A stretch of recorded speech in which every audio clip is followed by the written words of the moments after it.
Bom, bom dia a todos novamente. Vamos dar início aqui a mais uma aula do nosso curso de Estatística Experimental no Software R, né?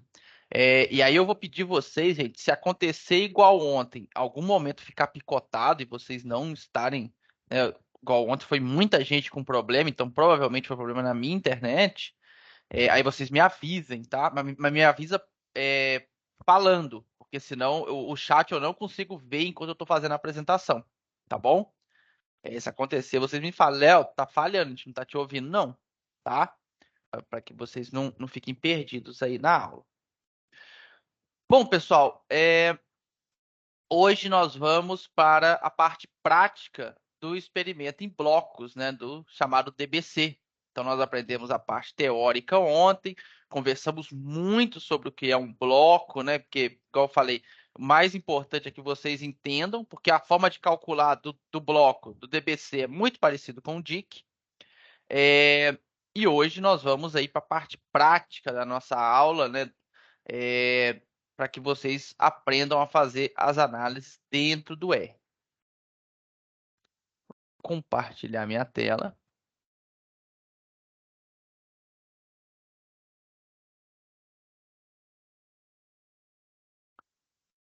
Vou abrir o meu script, a nova DBC.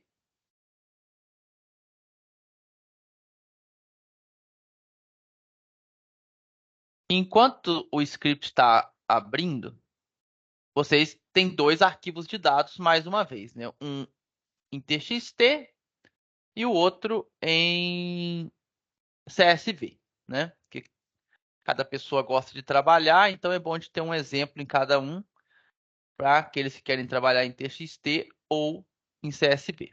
Vou abrir um deles aqui, porque eu quero conversar com vocês, igual nós fizemos para o DIC, né, sobre a estrutura do arquivo de dados.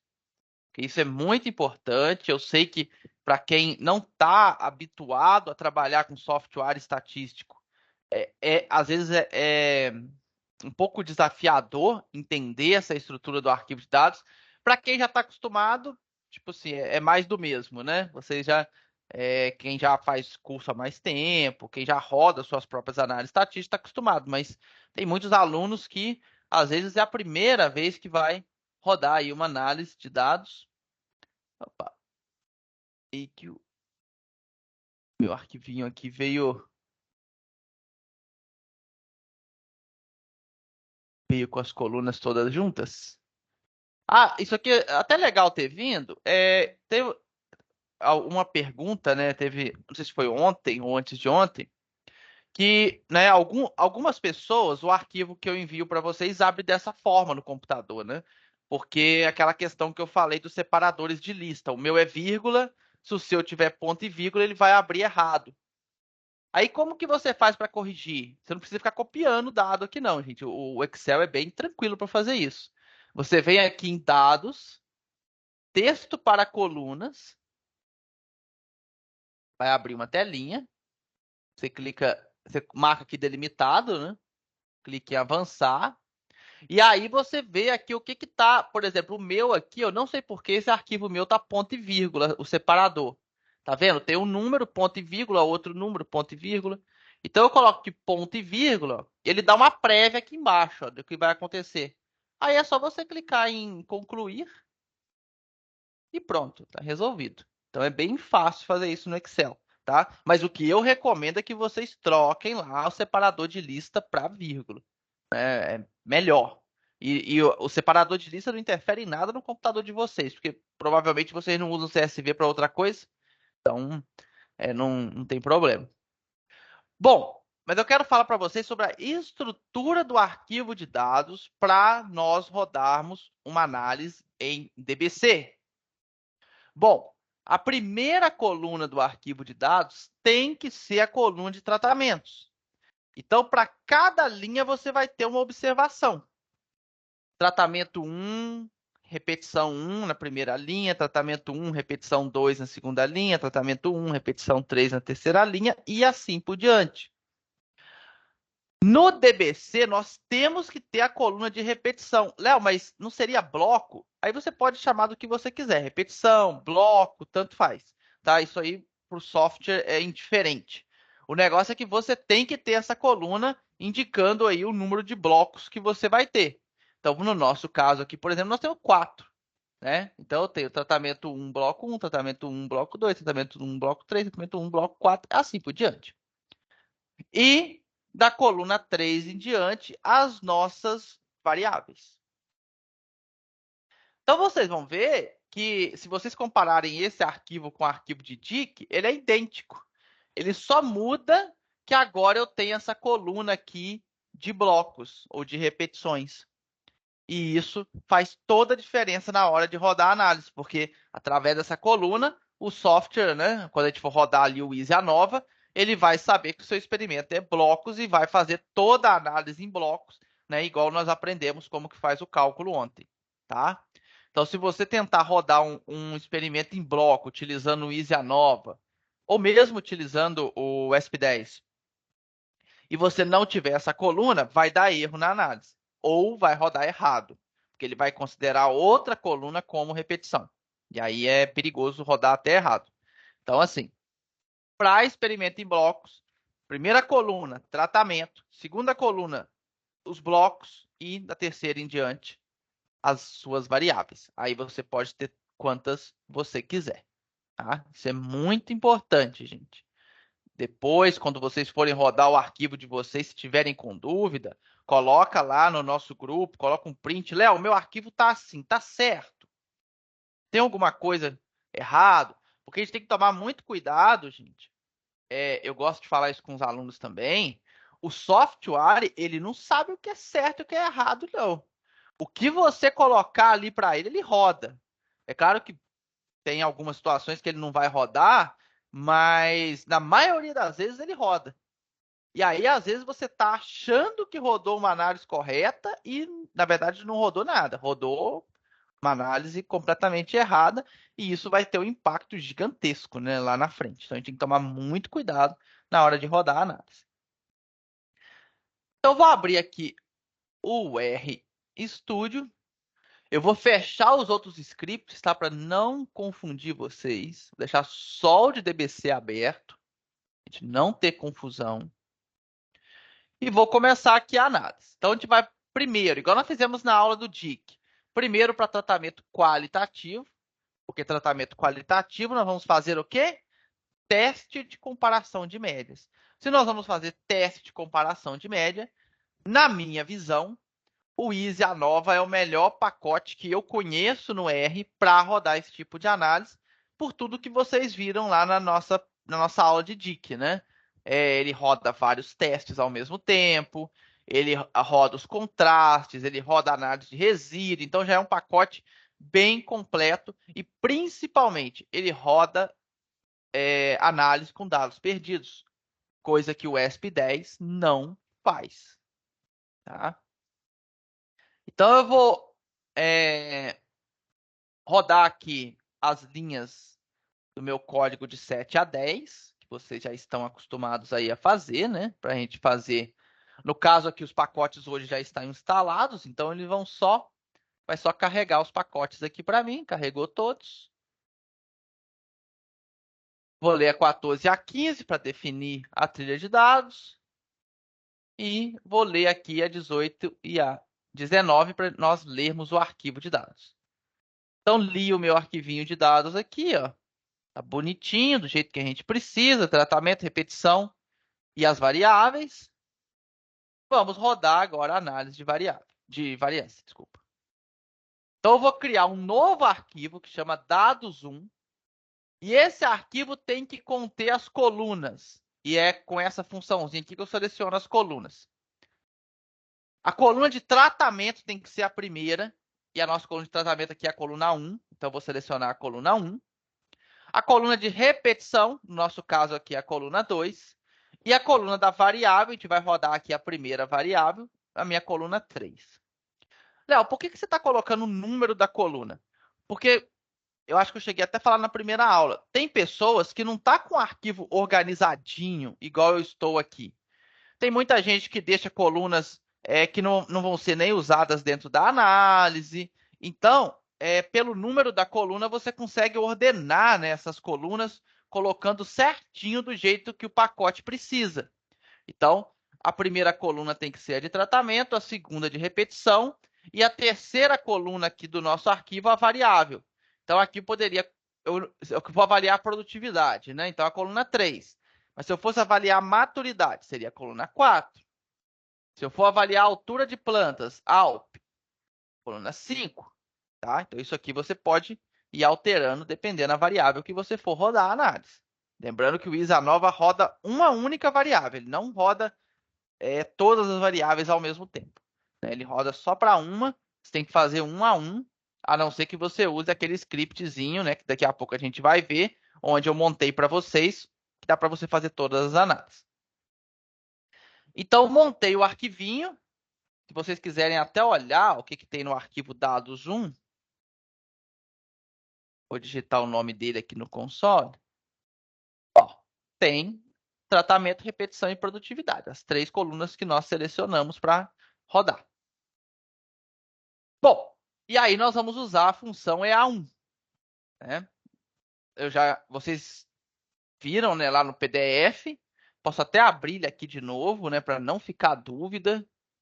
Vou abrir aqui o PDF do ISANOVA.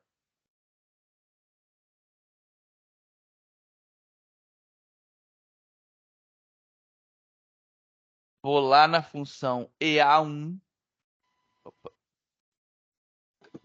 Desculpa, Léo, interromper, mas esse script que você está usando foi algum daqueles que você enviou no WhatsApp hoje? Porque parece que os meus estão diferentes. Ah, não. Do WhatsApp foi o que o colega pediu. Eu não enviei o script no WhatsApp, não. Se alguém puder enviar, gente. Era o que eu estava pedindo agora no chat. Foi o mesmo problema comigo, tá? Desculpa. Ah, tá. Não, aquilo foi um script específico que o colega pediu. Algum dos alunos pode enviar? É que eu não pego já nem mais do Hotmart, que o meu aparece em branco. Sim, eu Então eu estava pegando do... Acontece a mesma coisa comigo, o problema dela. Uhum. Léo, só uma dúvida ali, é design 1 ou 2? Na linha 22. Oi? É design 1 ou 2 ali na linha 23? Isso que eu vou falar agora. Ah, tá, beleza. Não, então beleza, pessoal. Um dos alunos ia colocar aí no grupo para vocês baixarem. Tá? Bom, então, com aquele PDF, nós temos todos os designs, né, possíveis na função EA1. E como hoje nós vamos rodar o DBC, em inglês ele é Randomized Block Design, então ele é o número 2. Tá? Então, na aula passada, a gente rodou o DIC, que é o Completely Randomized Design, que é o número 1, e hoje nós vamos rodar o número 2. Então, na nossa linha aqui, ó, design igual a 2. Né? Para vocês verem que é bem tranquilo. O ISANOVA, se o seu arquivo tiver montado direitinho, a única coisa que você vai mudar é esse design. Né? Você vai ter que escolher, dependendo do seu experimento, qual que você vai rodar. O resto não precisa mexer. Mas, mais uma vez, o que muda um pouquinho é o arquivo de dados. Né? O do DIC, se vocês voltarem lá na aula, ele tem só a coluna tratamento e a coluna da variável que você vai rodar. O DBC você tem tratamento, repetição e a coluna da variável que você vai rodar. Então, nós vamos rodar aqui na linha 23.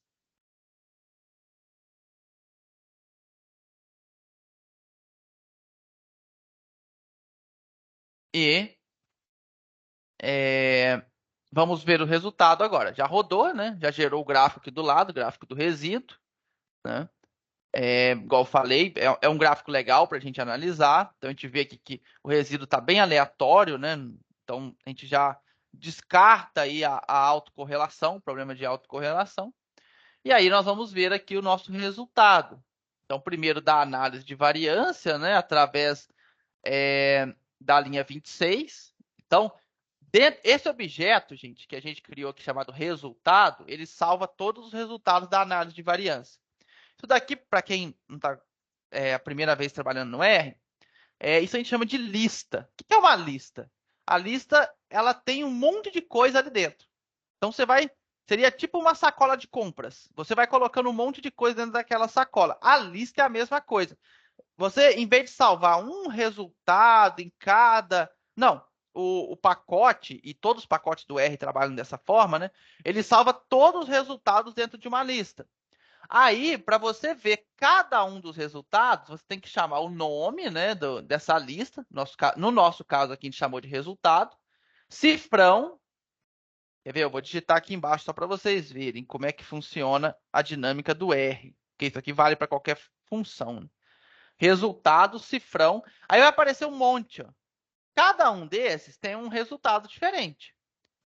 Léo, como que eu vou saber isso, né? Aqui, beleza, você está mostrando como é que faz, mas e se eu não souber? Dentro do pacote, normalmente ele vai estar explicando quais são os resultados. Até que no Easy a nova aqui a explicação é bem fraquinha, não dá uma explicação muito boa, não. Ele só fala, né? Retorna a análise de variância, o teste de comparação de média, os contrastes e a análise de resíduo, mas ele não explica a fundo, né? Tem alguns pacotes que explicam mais quais são as saídas. Então, por isso que aqui nós temos 4 arquivinhos, né? Vamos dizer assim.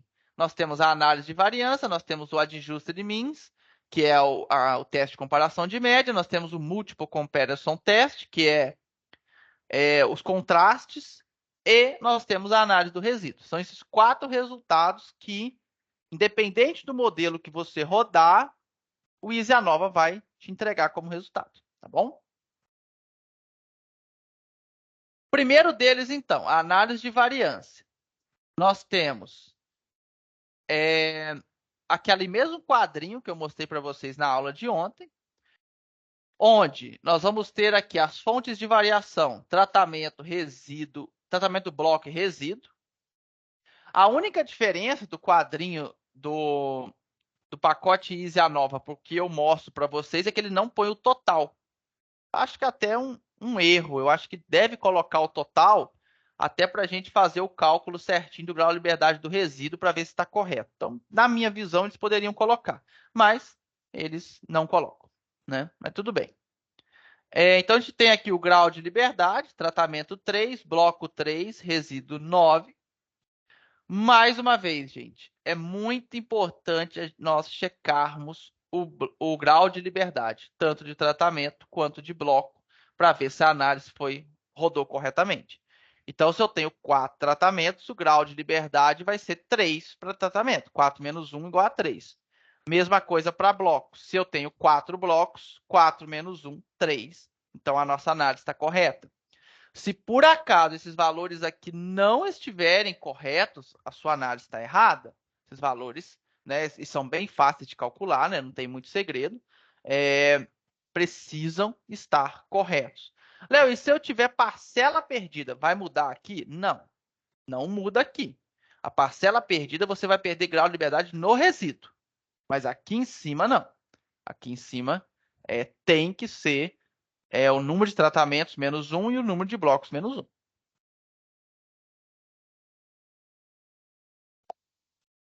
Depois nós temos aqui o cálculo da soma de quadrados. O cálculo do quadrado médio, que nada mais é que a soma de quadrados dividido pelo grau de liberdade. O teste F, que nada mais é que o quadrado médio dividido pelo quadrado médio do resíduo. Então, nesse caso aqui, quadrado médio de tratamento dividido pelo quadrado médio do resíduo. No caso do bloco, quadrado médio de blocos dividido pelo quadrado médio do resíduo. Chegamos no teste F e temos aqui o p-valor.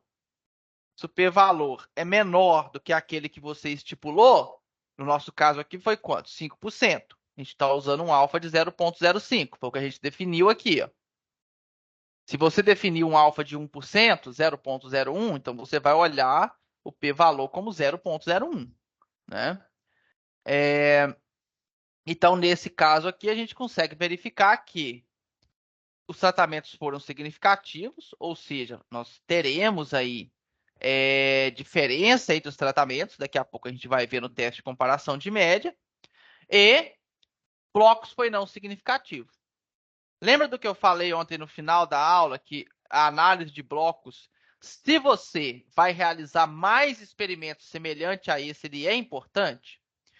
Porque o bloco ser não significativo, ele me indica duas possibilidades. Uma é que a minha área é homogênea, então eu não preciso realizar experimento em bloco. Porque, igual, nesse caso aqui, eu perdi 3 graus de liberdade do resíduo que foi para bloco. E a soma de quadrado do resíduo quase não diminuiu, porque só veio 24,68 para o bloco.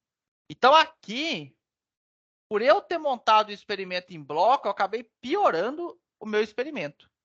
Se vocês olharem lá, o resultado que a gente obteve no DIC, como eu disse, é o mesmo experimento, né? A gente só trocou ali os delineamentos.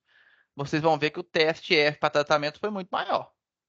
Porque eu não perdi aqui tanto grau, não, né, eu tinha o grau de liberdade máximo aqui no resíduo, né?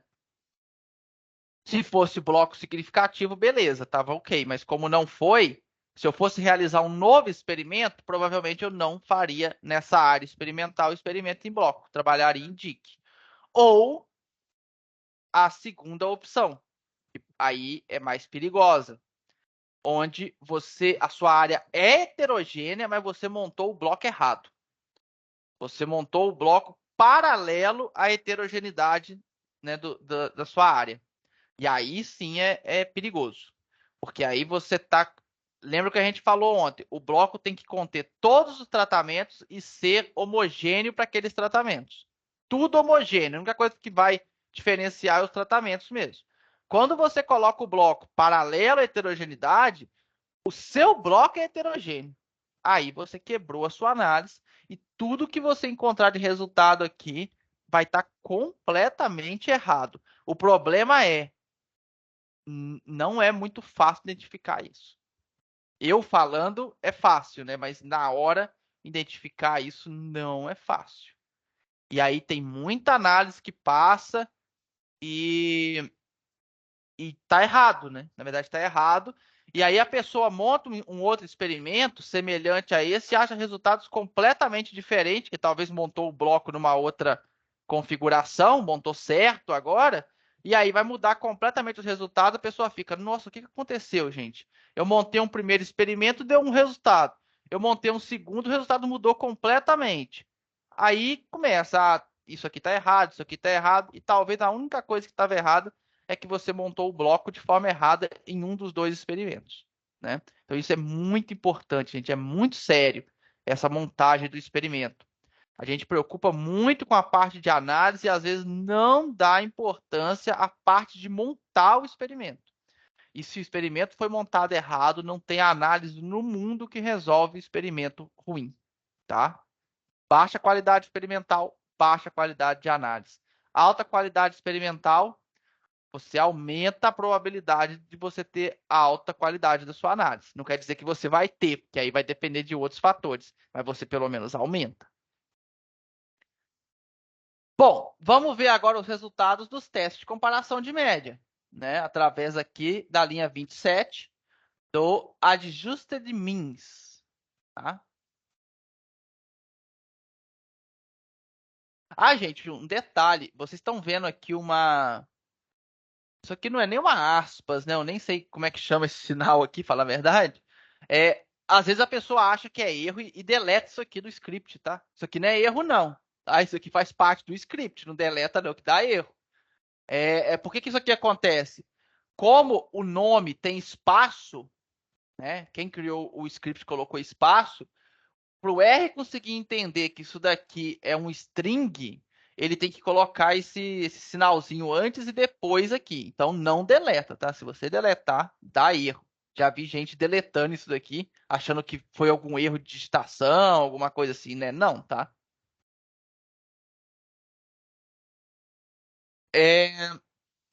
Bom, então aqui nós temos o teste de comparação de média. Deixa eu só ler ele aqui de novo para ficar tudo numa linha só. Isso fica bem melhor, né? Então aqui nós temos os tratamentos ordenados do maior para o menor. Isso daqui é a média de cada tratamento. Por que ele coloca média ajustada, gente? Porque se você tiver parcela perdida, ele vai calcular essa média ajustada. Ali no pacote, eles não explicam como que essa média ajustada é calculada, tá? Só vou ser bem honesto para vocês que é algo que fica um pouco aí, vamos dizer, obscuro como que é calculado. Mas eles chamam aqui de média ajustada, tá?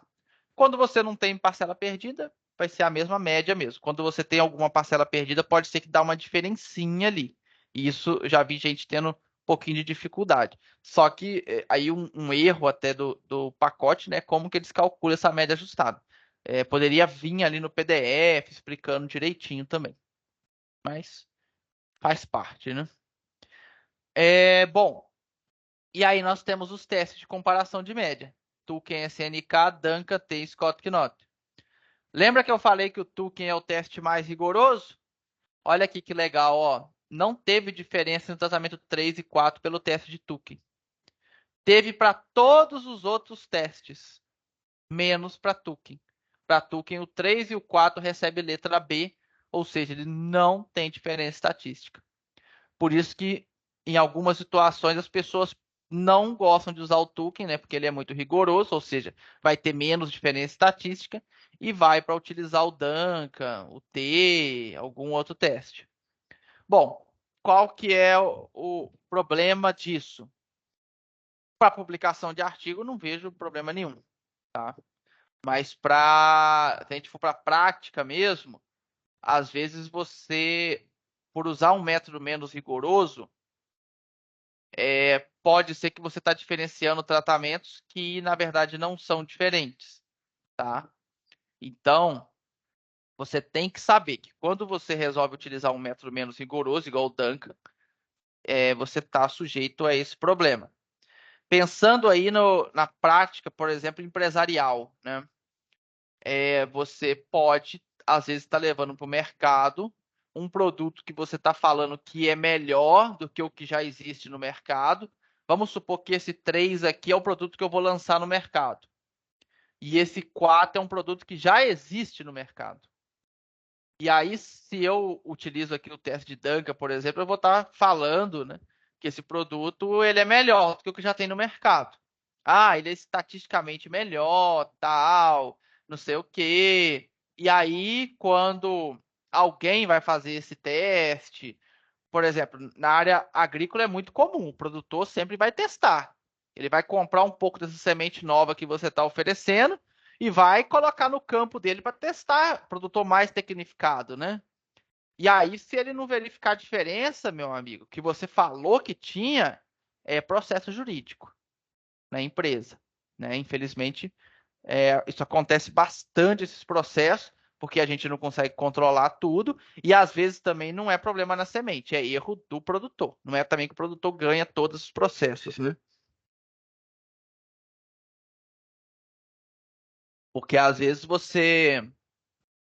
quando você vende uma semente, por exemplo, ela tem várias especificações ali, né? Igual quando você vende um remédio aí da área de saúde, né?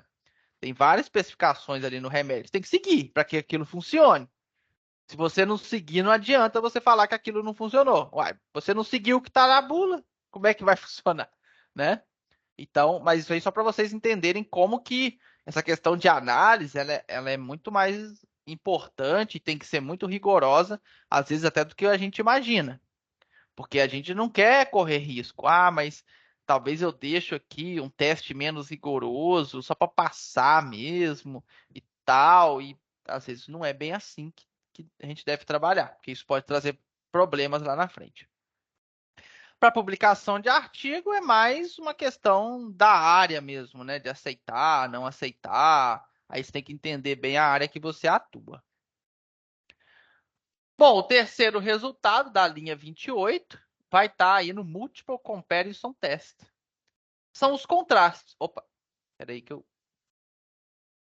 Gente, outra coisa, tá? Quando vocês fizerem digitar alguma coisa errada, igual eu fiz agora, né? Que eu fiz isso aqui, é igual o Word, tá? É só dar Ctrl Z, ele volta ao normal, tá bom? Precisa arrancar os cabelos se isso acontecer, não. Só Ctrl Z e ele volta. Bom, aqui nós temos os contrastes, então. Por exemplo, aqui o contraste de 1 com 3. ele faz o quê? Ele pega a média do 1 menos a média do 3, 94 menos 77, chegou a 17. Então, essa é a diferença, né, entre o tratamento 1 e o 3. E aqui o p-valor para cada teste, para esse contraste específico.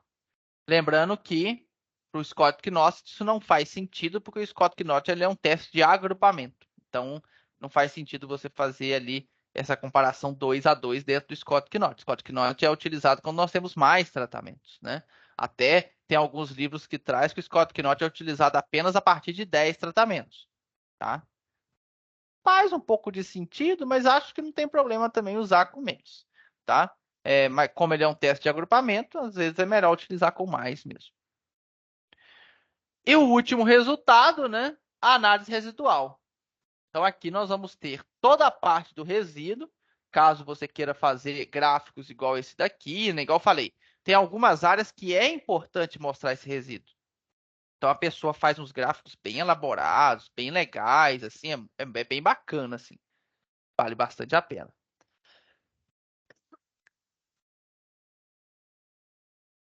E aqui nós temos 3 análises importantes para a gente, né? O teste de Shapiro-Wilk, para verificar se nós temos normalidade dos erros. Mais uma vez, esse daqui é o p-valor, né? Se o p-valor for maior do que 0,05, significa que os erros são normais. Nosso caso aqui né? 0,27. Então, segue o jogo. Temos também o teste de Bartlett, para verificar se as variâncias são homogêneas. Mesma interpretação. Se o valor for maior do que 0,05, as variâncias entre os tratamentos são homogêneas. Então, aqui, 0,19, tudo ok. E o coeficiente de variação, que aqui no caso, 7,88. Muito utilizado para fazer comparação entre experimentos, verificar se o experimento está ok, se não está, né? Então, são 3 análises que são muito importantes. Mais uma vez, né, gente? Seria legal se o pacote trouxesse para a gente também aquela análise de atividade de Turing e o teste de Double Watts. Acho que não teria problema nenhum de trazer. Água aqui, pessoal.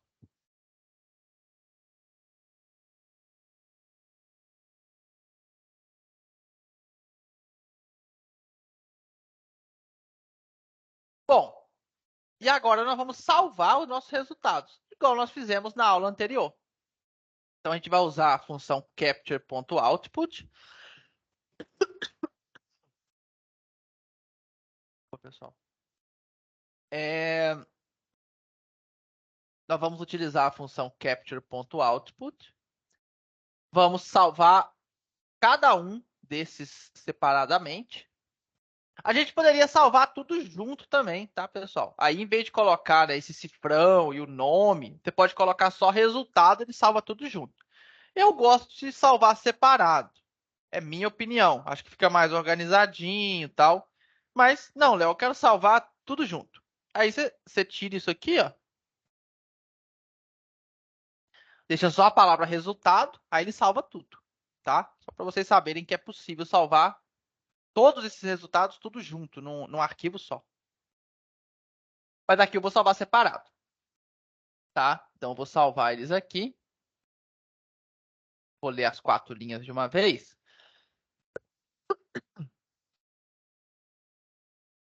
E vou lá na minha pastinha para olhar os resultados. Então, vamos lá.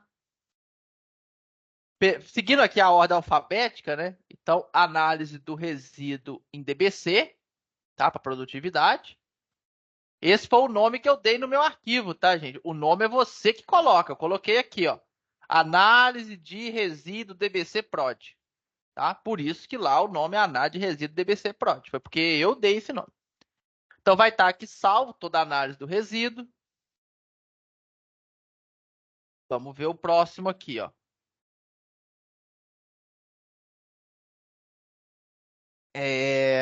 A nova DBC Prod. Aqui vai ter a análise de variância, tá?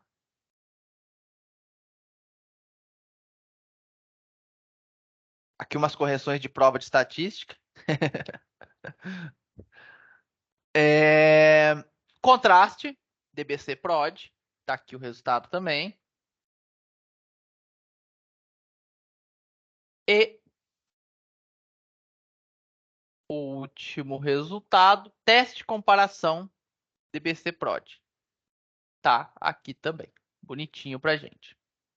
Então, todos os resultados aí para você. E aí, pessoal,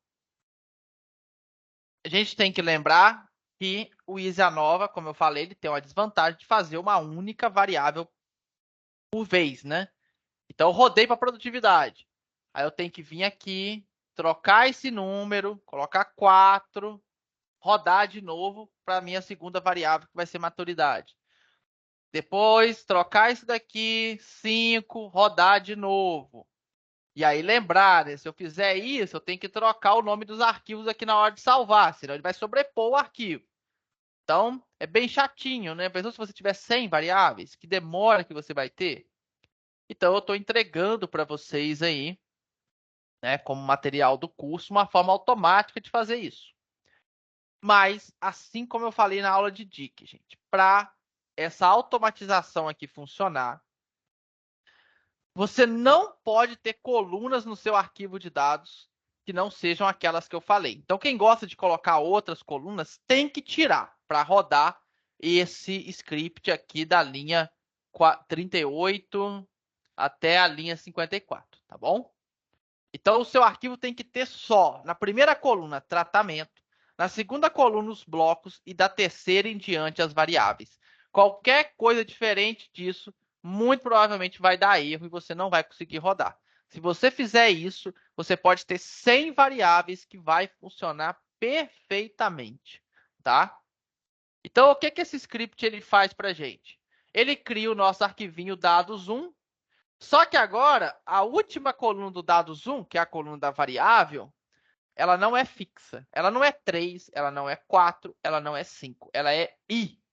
Esse i, ele vai variar de 3, da coluna 3, até o número de colunas de dados.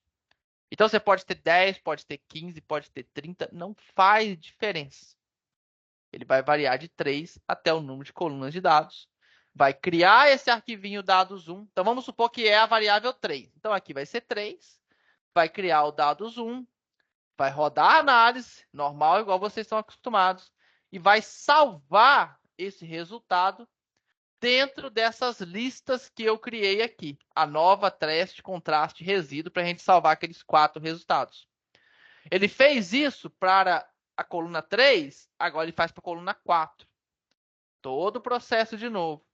Fez para a coluna 4, vai fazer para a coluna 5. Todo o processo de novo. Até finalizar o número de colunas. Então, eu vou selecionar aqui da linha 38 até a linha 55. Pessoal, e o que eu falei? Quando a gente... Isso aqui a gente chama de loop, né? Quando a gente vai rodar o loop, não roda linha a linha, não, porque costuma dar erro, costuma você esquecer de rodar alguma linha importante. Muitas vezes as pessoas esquecem de fechar o colchete aqui embaixo, aí não roda, dá erro mesmo. Então, eu prefiro, quando vai rodar isso daqui, selecionar tudo, né, aquela parte, no caso aqui da 38 até a 55, e rodar tudo de uma vez, para garantir que eu estou pegando todas as linhas. Senão fica faltando ali alguma coisa e aí dá erro, tá? E já rodou. Olha como foi rápido. E aí a gente salva os resultados. Vou salvar aqui. Chamei agora de a nova DBC, teste de comparação de médias DBC, contraste DBC e análise de resíduo DBC. Vamos lá. Para você ver como é que ficou. Análise do resíduo DBC. Então, você vai ter para a variável, variável prod, toda a análise. Para a variável mat, toda a análise. Para a variável alp, toda a análise.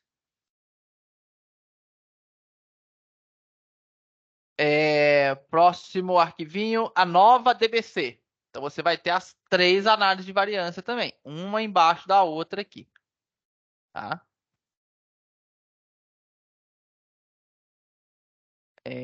Contraste DBC. Mesma coisa. Os contrastes para produtividade, os contrastes para maturidade, os contrastes para altura de plantas. E, por último, mas acredito que o mais importante, o teste de comparação de média de DBC. Então, vai estar aqui para produtividade, vai ter o teste para maturidade e vamos ter o teste aqui para altura de plantas. Então, muito legal, né, gente? Como eu disse para vocês anteriormente, na aula passada, isso aqui você não encontra fácil na internet, não, tá? Isso aqui é só quem tem bastante experiência, que trabalha com essa parte de automatização, que vai saber trabalhar isso de uma forma bem legal para você. Essa forma que eu faço aqui é até a forma mais didática, mas tem formas até mais eficientes, tá? Deve ter pessoas aí que já trabalham no R há mais tempo. Existe o que a gente chama de família apply, que é um conjunto de funções que você nem usa for, tá? Você pega isso daqui tudo numa linha de código só você faz. Eu não gosto de colocar isso no curso básico, porque eu acho que o aluno não vê o passo a passo. E isso, em alguns momentos, pode até dificultar o aluno, tá? Porque aí a gente tem que criar funções específicas. Aí, para quem está começando, fica um pouco pesado demais, fica um pouco avançado demais. Mas só para saber, né? Porque pode ter alguns alunos aqui que estão no nível mais avançado de R e vão falar, Léo, o for não é o mais eficiente, né? A gente tem coisas mais eficientes. Tem sim, tá? Só que eu prefiro colocar o for, porque o for eu consigo mostrar o código passo a passo para todos os alunos verem. Bom, então rodamos o ISANOVA para dados qualitativos. Léo, se o meu tratamento é quantitativo e eu quero fazer a análise de regressão, eu rodo o ISANOVA? Não. O ISANOVA só serve para tratamentos qualitativos. Ele não faz análise de regressão. Se você quer fazer análise de regressão, tem que usar o ESP10 ou um outro pacote também, não tem problema. Aqui nós estamos utilizando o ESP10. Então, nós vamos ler o nosso arquivinho dados DBC quantity quantitativo, tá, gente? .txt. Vou ler aqui o nosso arquivo. E é o nosso arquivinho, né? Tratamento. No nosso caso aqui, doses de vacina, né? Os nossos blocos. O que é o nosso bloco? Cada pessoa que foi avaliada, vamos supor que agora nós dividimos em idade. Por exemplo, o bloco 1 foram pessoas avaliadas entre 20 e 30 anos. O bloco 2 de 30 a 40. O bloco 3 de 40 a 50. Né? O que eu falei ontem de divisão de blocos para a área de saúde, também serve para a área de educação, né? Essa parte é bem legal. E a porcentagem de cura. E nós queremos saber será que realmente, quanto mais doses da vacina eu aplico, maior a porcentagem de cura? Ou não? Ou tem um ponto ótimo? Não sei, talvez tenha. Né? Talvez eu não precise tomar vacina o resto da minha vida. Às vezes 2, 3 doses já resolve. Né? E aí, como que a gente roda isso através do ESP10? No ESP10 tem uma função chamada DBC. Aí, olha a diferença, gente. O ISANOVA é só uma função e você troca o design. O ESP10, cada delineamento tem uma função diferente. Então, na aula passada a gente rodou o DIC, nessa aula nós vamos rodar o DBC. Tá? O que nós temos que colocar de argumento? Primeiro, a coluna tratamento. Então, a nossa coluna chama TRAT, né? Então, dados, cifrão TRAT. Vírgula. A coluna de blocos. A nossa coluna chama bloco, então dados, cifrão, bloco. Terceiro argumento, a coluna com a variável que eu vou rodar a análise. Então, porcentagem de cura. Dados, cifrão, porcentagem de cura. O argumento quali, esse argumento é importantíssimo, gente. O quali, eu tenho que falar, então, para a função se o meu tratamento é qualitativo ou se o meu tratamento é quantitativo. Se o meu tratamento é qualitativo, ele vai rodar para mim um teste de média de novo. Isso a gente já viu no ISANOVA, então eu não quero. Então eu coloco quali igual a false. Ou seja, eu estou falando para o R que os meus tratamentos não são qualitativos. Se eles não são qualitativos, eles são quantitativos. E aí ele já vai entender, então ele vai rodar a análise de variância e depois vai rodar os testes de regressão, caso a análise de variância tenha sido significativa, né? Se ela não foi, ele nem roda. E o nível de significância, nós vamos colocar aqui 0,05. Você pode trocar esse nível aqui da forma que for mais conveniente para você. Vou rodar aqui a análise. Mais uma vez, aquilo que eu falei para vocês, uma grande desvantagem do SP10 é que o resultado ele já é impresso no console. Então, eu não consigo salvar esse resultado bonitinho, né? Eu tenho que copiar esses resultados aqui e colocar lá no Word, por exemplo, ou no Excel. Então, isso eu acho uma desvantagem imensa, porque eu não consigo automatizar. E para mim, né, na área que eu trabalho, o que eu não consigo automatizar não presta, tá? Mas, para quem vai rodar poucas análises, é uma boa opção. Por quê? Tá tudo em português. Ele te dá os resultados tudo mastigado, mais do que o Easy Nova, né? O Easy Nova não te dá os resultados tão mastigados assim. Então, assim, é bem legal, gente. Bem fácil, assim, de utilizar aí o ESP10. Então, vai ter aqui o quadro da análise de variância, onde nós temos 5 tratamentos, 4 blocos, resíduo 20, total 29. Realmente, nesse exemplo aqui, nós temos 6 tratamentos. Então, 6 menos 1, 5. Bloco, nós temos 5 blocos. 5 menos 1, 4. Temos a soma de quadrado, quadrado médio. Ó, e o ESP10 também traz o teste P para bloco. Tá? Traz aqui o P-valor para bloco. A gente vê que também foi não significativo. Cai naquelas duas questões que a gente já falou no início da aula e na aula de ontem. Ou a sua área é homogênea ou você montou o bloco na direção errada. Coeficiente de variação, 2,65. Bem baixinho, né? Coeficiente quase nenhum. Teste de normalidade dos resíduos, 0,22 o p-valor. E aí, né, o ESP10, assim, é só você copiar isso aqui e colar no seu artigo, né? De acordo com o teste Shapiro-Wilk, que é 5% de significância, os resíduos podem ser considerados normais. Copiou no artigo e resolveu o seu problema. Teste de homogeneidade de variância, tá aí também, 0,47, de acordo com o teste de Oney-Matthews. Então, aqui ele não usa Bartlett, tá? Ele usa esse outro teste aqui, que é Oney-Matthews. Eu confesso que eu nem conheço esse teste, tá? Mas é o teste que o pacote usa, sem problema também. E aí vem os ajustes da regressão. Então, primeiro a regressão simples, beta 0 e beta 1. A gente vê que é significativo, né? P-valor significativo para os dois. Esse p-valor aqui, pessoal, eles colocam 0, mas não tem p-valor 0, né? Vai ser 0,00001. Como é muitas casas depois da vírgula, acaba ficando 0. Mas só para vocês entenderem, tá? Temos aqui o R2, coeficiente de terminação, né? Então, 95%, coeficiente muito bom, né? Muito alto.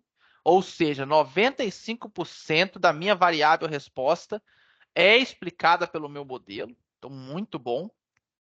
E aqui no beta 1, só para vocês relembrarem, né? O beta 1 a gente tem que olhar duas coisas. Primeiro, o sinal, se ele é positivo ou negativo. No nosso caso aqui é positivo. Então, à medida que eu aumento a dose de vacina, eu aumento a porcentagem de cura também. E o valor. À medida que eu aumento uma dose, aumenta 7,3%, né, na porcentagem de cura. É muito? É pouco? Eu considero bastante. 7,3%, né, é um aumento considerável.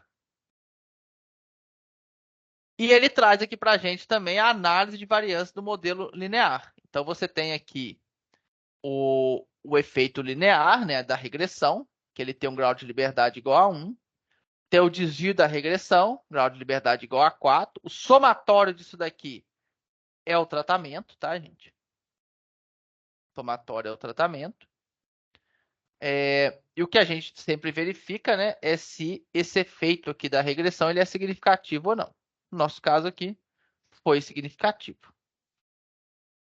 Aí ele traz também o modelo quadrático, ou seja, será que o linear é o melhor? Será que o modelo tem que ser quadrático? Se for o quadrático, a gente tem um ponto de máximo.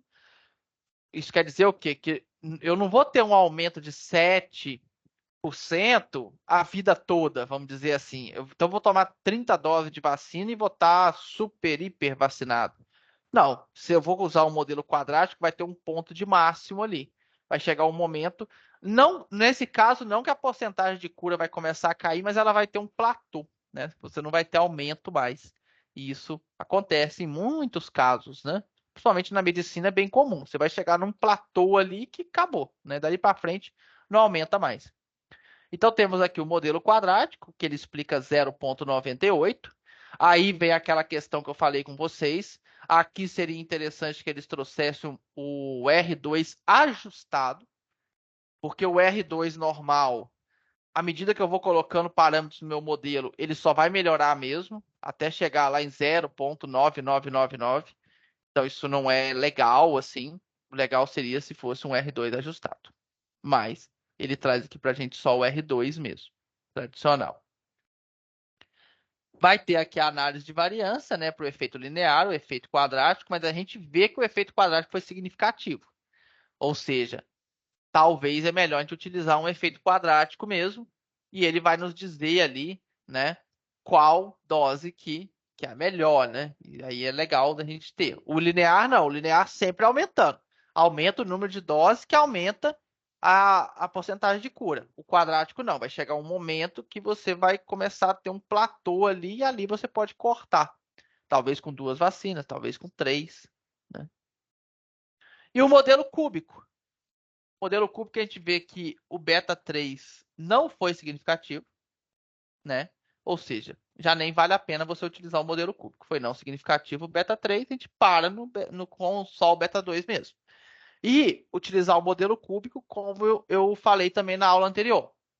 Tem que ver se biologicamente faz sentido. Na minha área não faz sentido o modelo cúbico. Então a gente para no quadrático. A gente pode pensar num exponencial, num logaritmo, num platô mesmo, igual eu falei. Mas cúbico já é complicado, porque o cúbico ele aumenta, depois ele cai. Como é que você explica isso? É meio complicado. Aí ele aumenta de novo.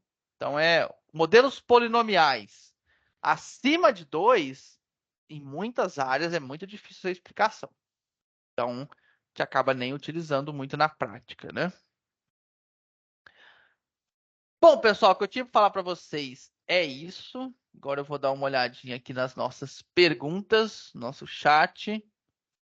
Vamos ver aqui o que vocês trouxeram. Acho que é aqui, né, que eu tô. Vamos ver. Alguém pode me passar o script? Tá, isso aqui. Design. Tenho que tocar em frente apenas se ambos Shapiro e Barthes derem homogêneos, ou apenas o Shapiro posso continuar. Josiele, a pergunta da Josiele é o seguinte, gente. Eu só posso continuar a análise se o teste de normalidade e o teste de homogeneidade derem não significativo, no caso, né? Ou seja, os erros são normais e as variâncias são homogêneas. O correto, sim, Josiele. Teria que dar significativo para os dois. Não significativo, desculpa, não significativo para os dois. Né? São lá as pressuposições da análise de variância. Né? Essas são duas das pressuposições. É claro que, na prática, quando esse valor é próximo, deu significativo, mas foi 0,04. A gente segue. Não para a análise por causa disso, não. Mas o que é legal você olhar? Deu significativo, ou seja, ou os erros não são normais, ou as variâncias não são homogêneas, verificar se tem algum outlier. Às vezes tem um outlier que está fazendo com que não seja. Às vezes você retira aquele valor e já resolve, tá? Então é bem legal fazer uma boa verificação de outlier para rodar a análise. Aí, pessoal, esse gráfico aqui do ISA9 ele é bem legal. Se você tiver um valor muito discrepante, aqui no nosso caso aqui, a gente até teria aqui, ó, por exemplo, esse valor 4 aqui, a gente pode até pensar, olha, talvez é um outlier, ele tem mais de 2,5 Z-score aqui. Então, talvez valha a pena retirar ele, considerar ele como um outlier e retirar ele da análise. Mas aí você tem que ir lá no seu arquivo de dados, olhar direitinho se vale a pena, se não vale, tá? Então, esse gráfico aqui já dá uma boa ideia. A análise de outlier tem um monte, né, gente? Você pode fazer via boxplot, tem as metodologias específicas, como GRUBS, tem muita coisa. Mas essa análise aqui do resíduo já te dá uma boa noção de outlier. Se você tiver valores abaixo, né, ou acima aqui de 2,5, você pode pensar em retirá-los e normalmente isso daí já vai resolver o problema de homogeneidade. Tem variáveis que não tem como, né, gente? Tem variáveis, por exemplo, variável de contagem. Quem trabalha lá com número de nematóide. Aí você tá 10, 15, 30, daqui a pouco vem lá 10 mil. Aí realmente dificilmente você vai conseguir normalidade. Aí tem que partir para outras análises, né? Mas no geral a gente consegue. Leonardo, bom dia. Você poderia explicar novamente, por favor, a interpretação do coeficiente de variação? O coeficiente de variação, pessoal, ele por si só, na minha opinião, tá? Ele por si só ele não vale nada. Ele não me ajuda em nada. Se ele é 10, se ele é 15, se ele é 30, para mim, não tem muito valor, não. Aonde que ele começa a ter valor? Quando eu tenho vários experimentos semelhantes. E aí sim eu vou comparar esses experimentos via coeficiente de variação. Então eu tenho vários experimentos, coeficiente de variação é 10, 15, 8. Aí do nada tem um experimento que é 40. Opa, esse experimento eu tenho um problema nele. Porque todos os outros experimentos com os mesmos tratamentos tá dando uma variação ali de 8 até 15 e ele tem 40, talvez eu deva descartar esse experimento. Tá? Agora, tem muitas áreas que gostam de trabalhar com ponto de corte. Se o experimento tiver um coeficiente de variação maior do que 20, já tem que eliminar. Tem que jogar fora aquele experimento e montar no outro. Mas eu acho complicado essa questão de você já colocar um ponto de corte, porque isso depende muito da característica da variável que você está avaliando, depende muito da área. Então, da área que você atua, né? Não da área experimental, mas da área que você atua. A área experimental também acaba influenciando um pouco. Então, assim, no meu ponto de pensar, no meu modo de vista, né? Eu gosto de usar o coeficiente de variação quando eu tenho vários experimentos. Então, eu vou realizar 3, 4 experimentos. Se tem um coeficiente de variação que está muito acima, eu descarto aquele experimento. Então, ele é utilizado para descarte de experimento. Você poderia mostrar a linha 68? Deu erro para mim. 68. Deixa eu ver aqui. 68. Tem que ver se você instalou o pacote ESP10. Vê se você conseguiu ler direitinho a 64 e a 65. E roda novamente, né? A 64, a 65 até a 68. Para ver se vai rodar. Tenta aí, por favor. Se não der, a gente compartilha a tela, tá? Por que a regressão você tem outro arquivo? Você não poderia obter o modelo para as variáveis que você já estava trabalhando? Poderia.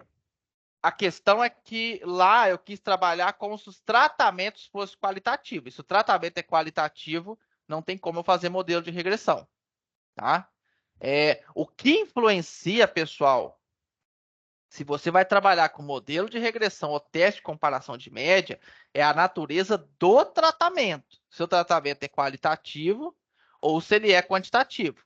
As variáveis, de maneira geral, quase todas as variáveis são quantitativas. Ou seja, dá para você fazer tanto teste de comparação de média quanto modelo de regressão.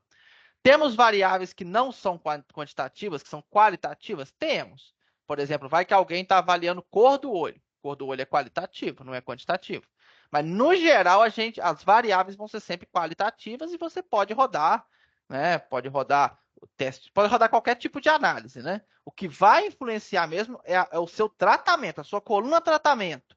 Ela é quantitativa ou qualitativa?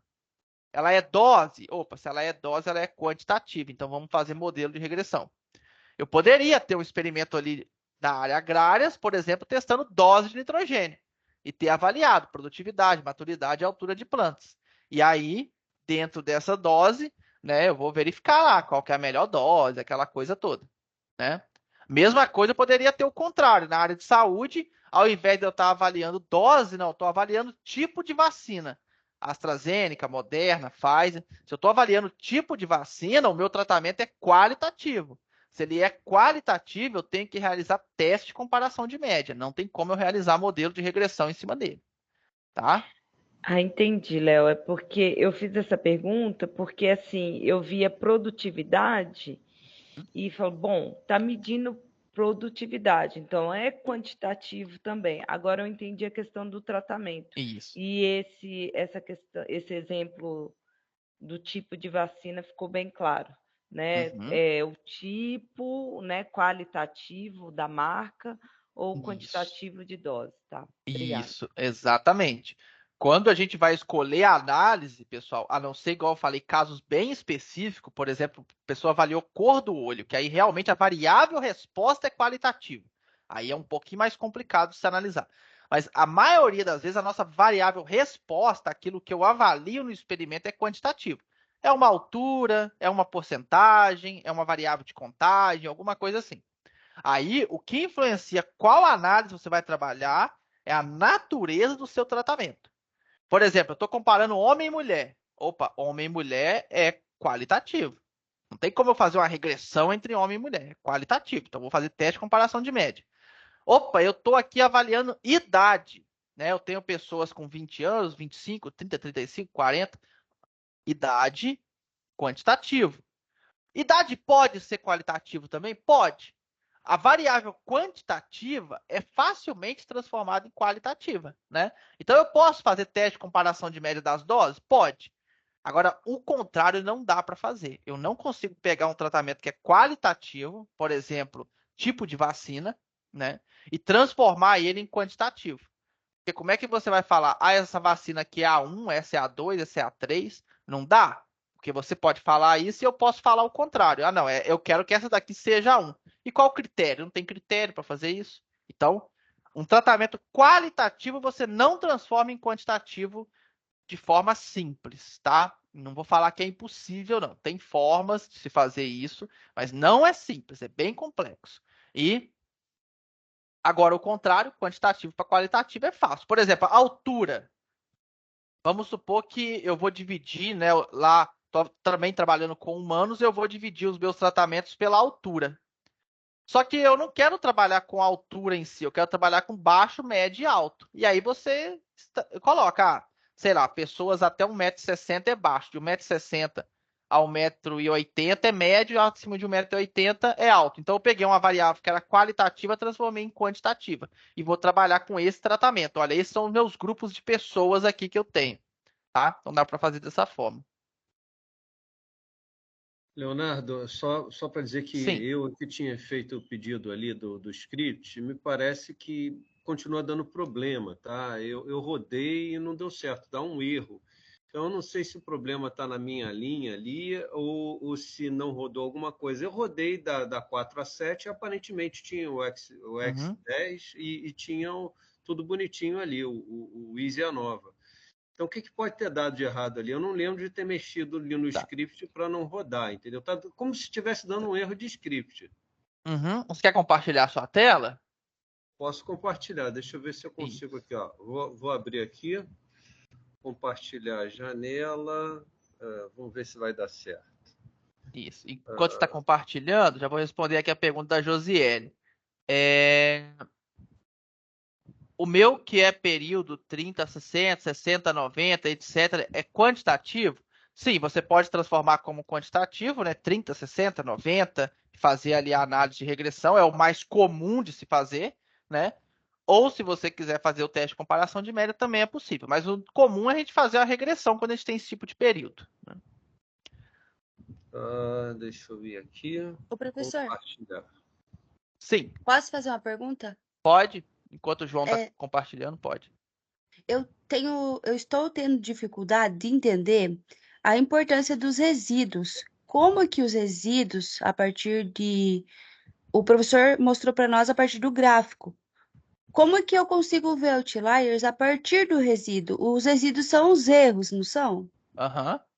Eu estou com dificuldade em entender isso. Como Só- que os resíduos vão nos mostrar outliers? Então, esse gráfico, ele é o gráfico dos resíduos, né? Ele plotou ali os resíduos. Então, quando esse valor de resíduo ele está muito discrepante dos valores normais, você vai ver que está tudo mais ou menos ali na mesma direção, né? Igual esse gráfico mostra bem para gente. Às vezes você vai ter um que está muito discrepante, está acima dessa linha de 2,5 ou abaixo do menos 2,5. Aí você já pode começar a considerá-lo como um outlier, tá? Então, a forma mais fácil é olhando esse gráfico.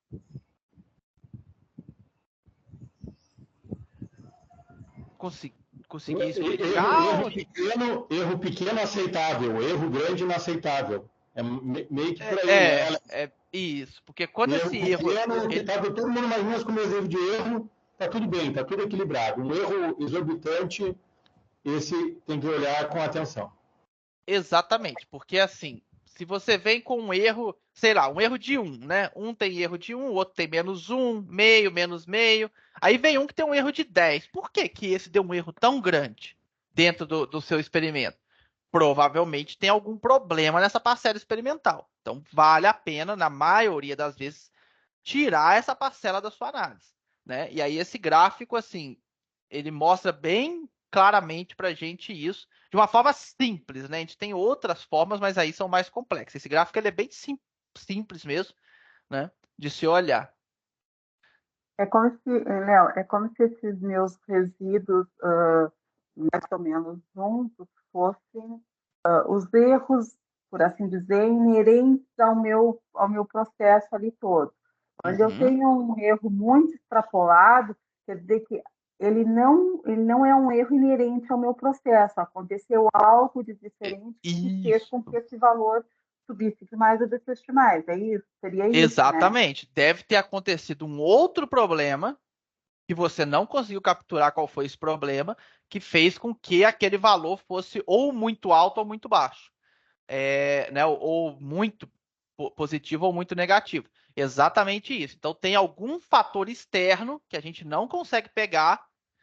Vou trazer mais uma vez o exemplo que nós estamos tendo problema esse ano. Esse ano nós estamos tendo problema de seca. Teve vários experimentos que, cara, a semente não germinou, não choveu. E aí, sei lá, de cada 1.000 sementes germinou 100 numa determinada parcela. Cara, aí numa outra parcela germinou normal, germinou 1.000. Era uma semente melhor, mais vigorosa, mesmo com a seca conseguiu germinar normal. Na hora de comparar a produtividade, a de 1.000, claro, vai produzir muito mais do que a de 100. Essa de 100, eu não posso manter ela na minha análise. Eu já sei que teve um problema, vai dar um resíduo muito alto, né? Tive um problema de germinação, eu tenho que deletar, eu não posso deixar, senão eu vou ter um efeito imenso aí de erro experimental, né? É um erro que eu controlo? Não. Quem sou eu para controlar a quantidade de chuva? Mas é um erro que aconteceu, então eu tenho que tirar.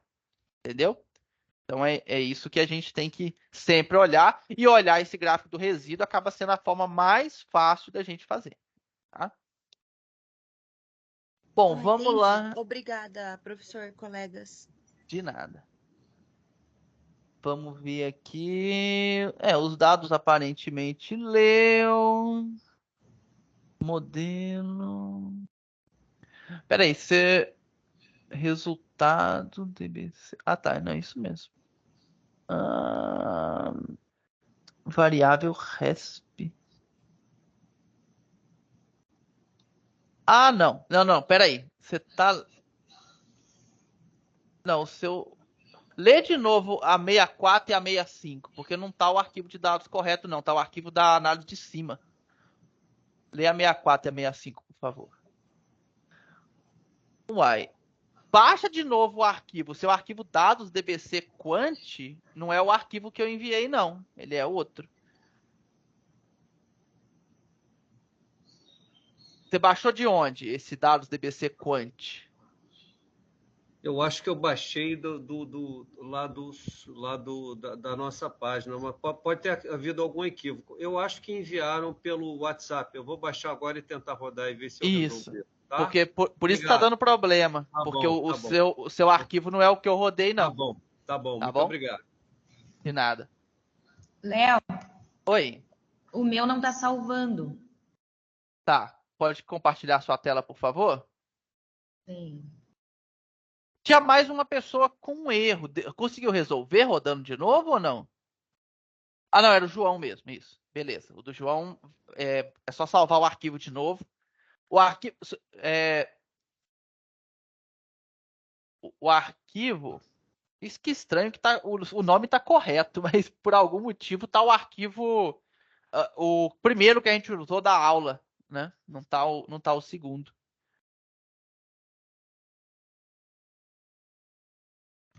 Léo, enquanto a Josiele carrega a tela Aham. dela, só para avisar e agradecer o Adolfo, tá? Eu não cheguei a fazer as orientações que ele me passou ali para resolver o problema na hora que eu abri o arquivo. Eu ia fazer isso hoje de tarde, só que agora de manhã, quando eu abri o RStudio, ele me pediu para atualizar a versão.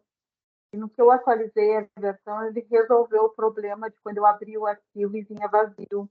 Então já Ah, que está bom. resolvido. Era um problema de versão mesmo, como o Adolfo Diversão mesmo. tinha Ah, comentado.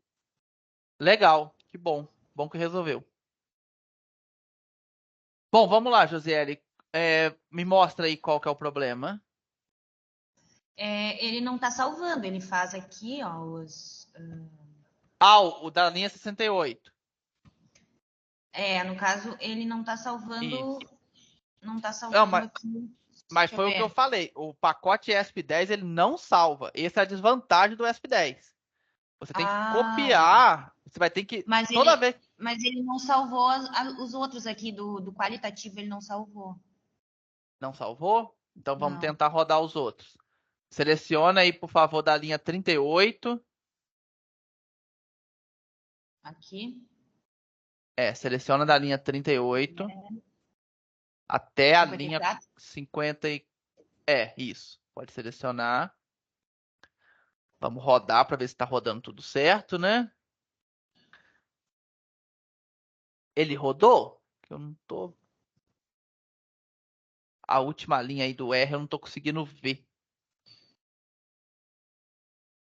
Isso, rodou, beleza. Agora desce mais um pouquinho e roda a 57 até a 60, deve ser, né? Isso, roda da 57 até a 60.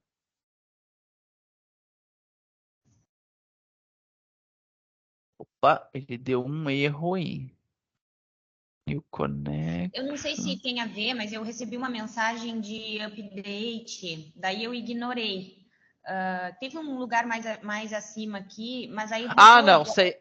Não, E sabe qual é o erro? a versão O erro. 4.2.3 estava me oferecendo ali o Não, mas sistema. no seu caso aqui, o erro é o seguinte: na linha 58, a palavra comparação substituiu ali o C cedilha e o A por dois sinais de interrogação. Tem que tirar essa interrogação daí e colocar a letra normal. É por Tá, isso que está dando erro. com C cedilha e... Do jeito que você quiser colocar, não vai ter problema não. Só não pode ser o sinal de interrogação que aí ele não consegue ler. Tá, e aí roda só Aí roda aqui. de novo. Pode rodar de novo. Ainda tem mais um com erro. Aonde vai ter? Ah, no resíduo também, na linha 60. Tem que Tá. consertar aí também. Análise, né? E resíduo também. Eu esqueci, gente. Alguns locais eu tirei o acento, alguns ficou. Aí, infelizmente, esse negócio Então, acontece nos computadores. o negócio é a gente... Aí agora pode ir lá na sua pasta que vai ter salvo.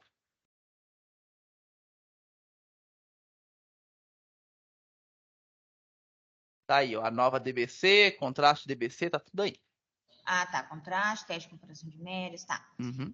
Uma coisa que eu não entendi bem, essa questão da diferença de, no quantitativo, colocar tratamento e repetição. E no qualitativo, coloca tratamento e bloco. Ah, não. Aí é só questão escrita Aliás, o mesmo. Você pode contrário, né? colocar bloco para tudo. Ou repetição para tudo, tanto faz. Ah, entendi, porque no meu caso, que em um bloco, para algumas variáveis, eu vou ter 2 repetições, então aí eu fiquei confusa, né?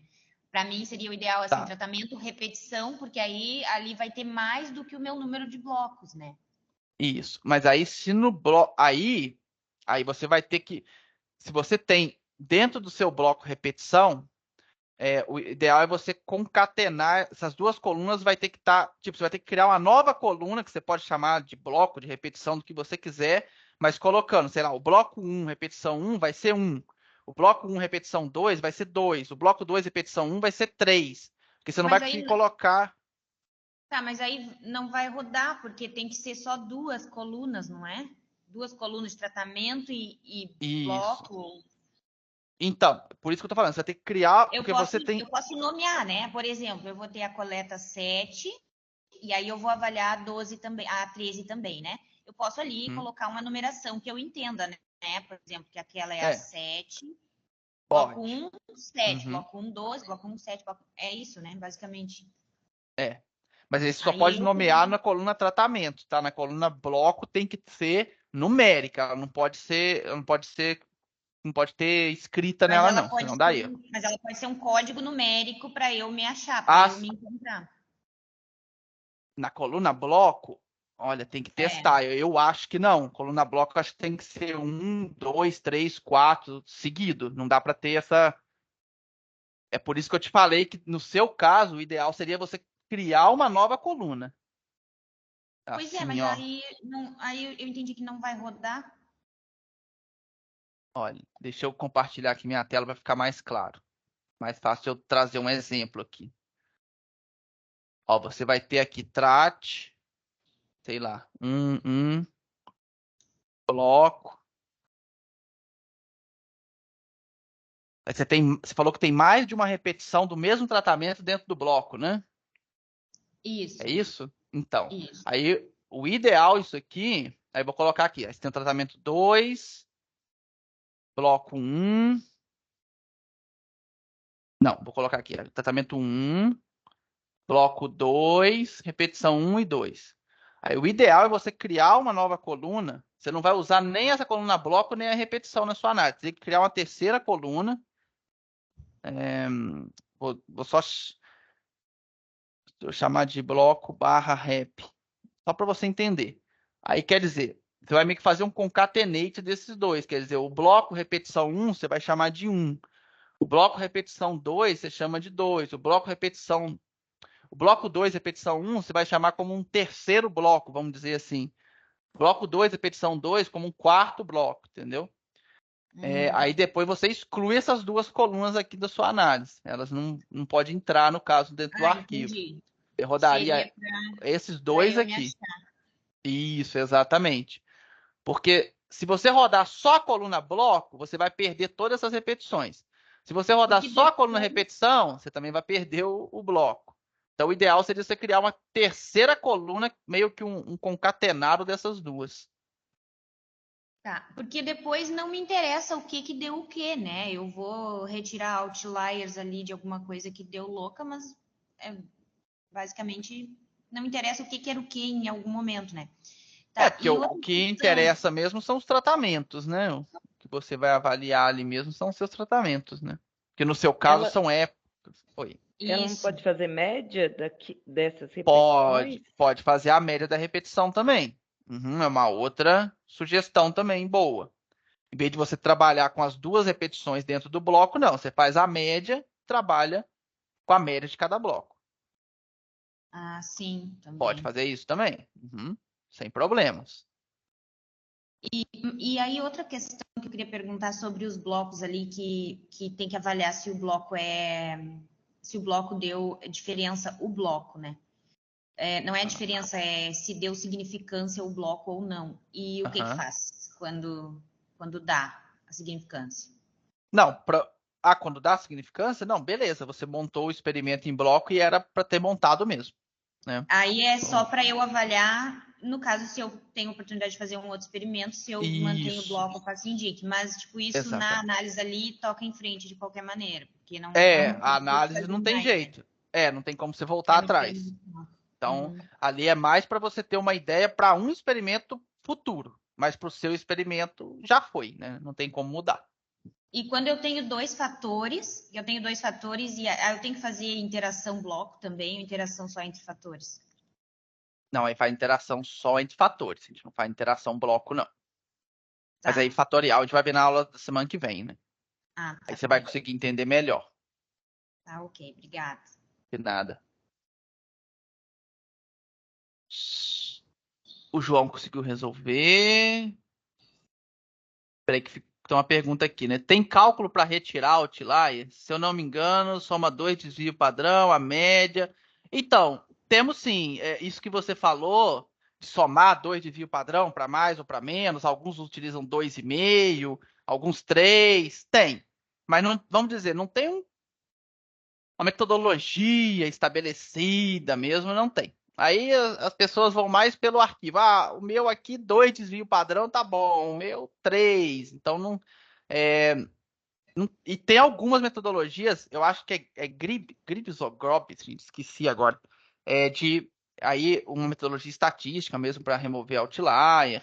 Mas eu gosto muito da análise do resíduo ali, aquela análise gráfica, sabe? Eu acho muito fácil de fazer. Você só bate o olho no gráfico, olha, isso aqui está muito alto ou está muito baixo, eu já vou dar uma olhadinha se eu vou deletar ou não. Na minha visão, é uma forma bem fácil de remover outlier, olhando aquele gráfico. Não estou falando que é a melhor, tá, gente? Não estou falando que é a melhor. Tem professor de estatística aí, eu sei que talvez tenha metodologias mais avançadas, mais apuradas, né? Igual eu falei, tem essa metodologia de Grogs. Eu não sei se é Gobbs o nome da pessoa, Grogs, alguma coisa assim, que é uma metodologia estatística, tal, para fazer, mas a análise gráfica, né, do resíduo ali, ela é muito boa também. Ô, Léo, Sim. só nessa questão que a Josele perguntou do efeito de bloco, para mim, assim, na minha área, já costuma ser também uma resposta.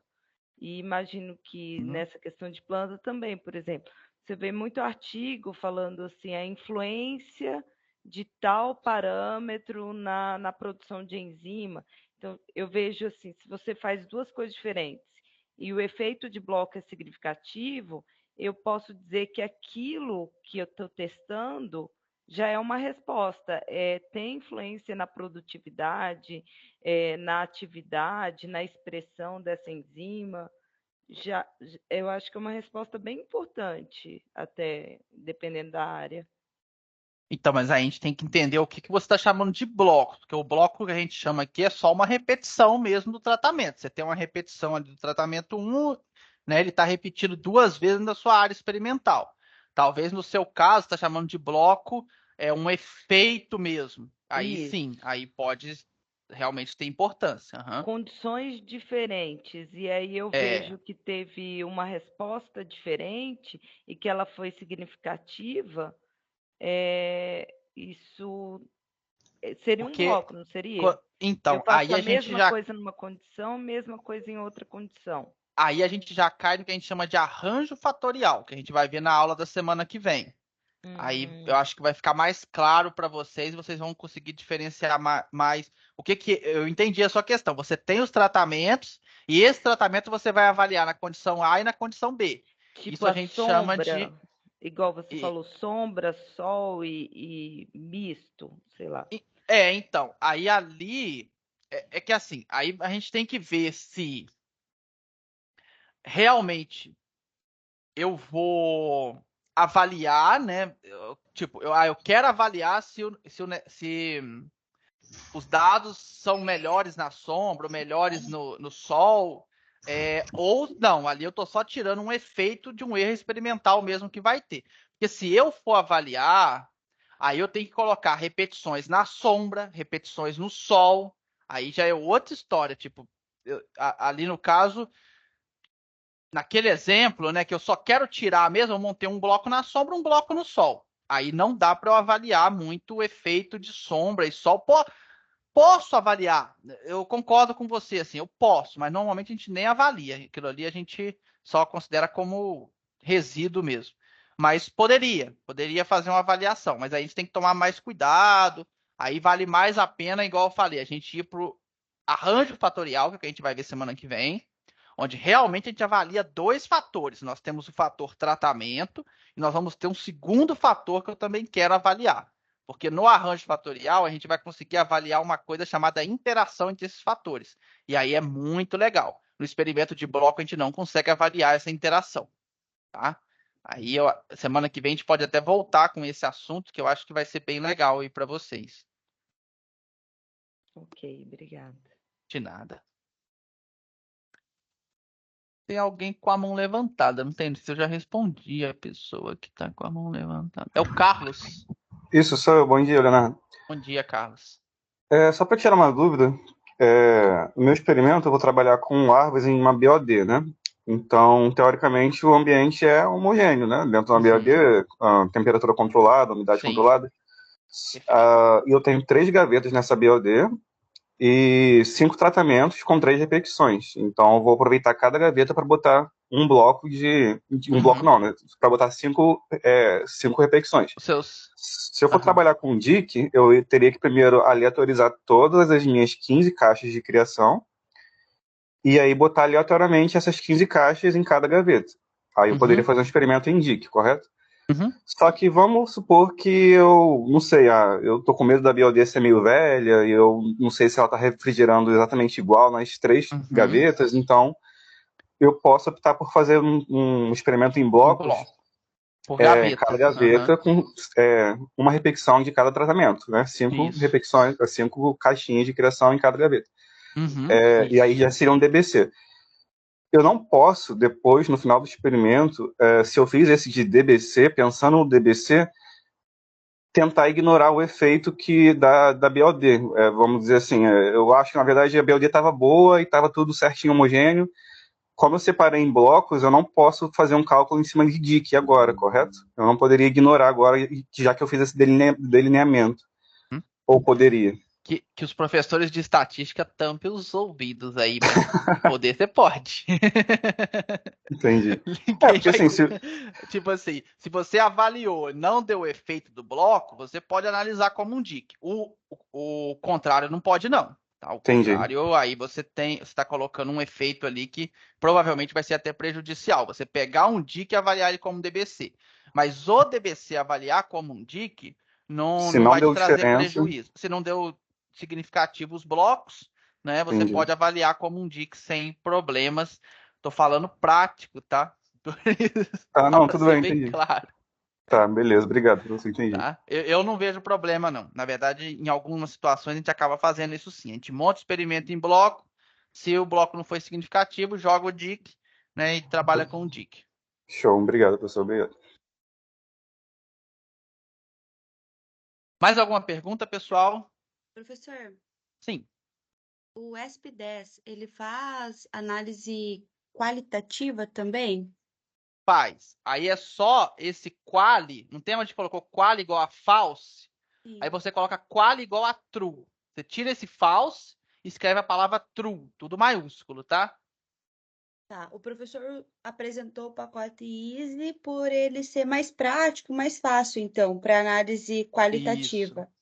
Eu gosto mais do Easy, porque primeiro, o ESP10, até o que a Josiele perguntou, né? Ele não salva. Então eu tenho que ficar pegando aquele resultado, copiando, indo lá no Word. Então eu particularmente não gosto. E eu também não consigo automatizar. Eu tenho que rodar variável por variável. Já pensou se eu tiver 100 variáveis ali? Roda uma, copia, cola no Word. Roda a segunda, copia, cola no Word.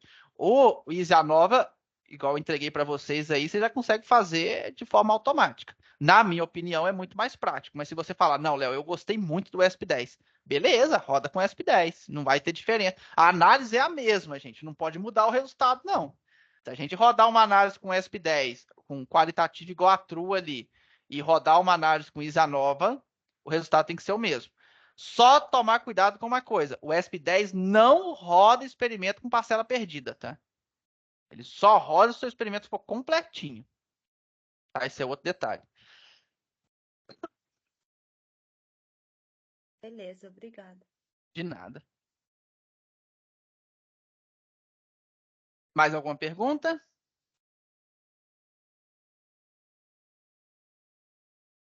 Bom, pessoal, então muito obrigado pela participação de vocês. Acho que foi muito legal hoje a discussão, né? Gostei muito das perguntas aí.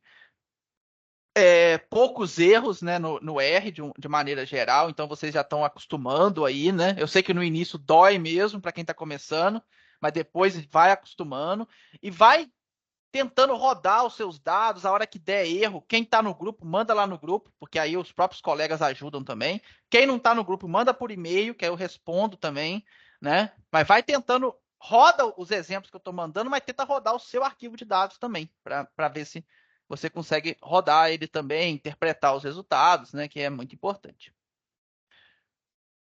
Então, um abraço a todos, um bom fim de semana para vocês e nos vemos na próxima terça-feira, né? Já vamos entrar aí na última semana do curso, né? Passou muito rápido, né, pessoal? Então, um abraço e nos vemos semana que vem.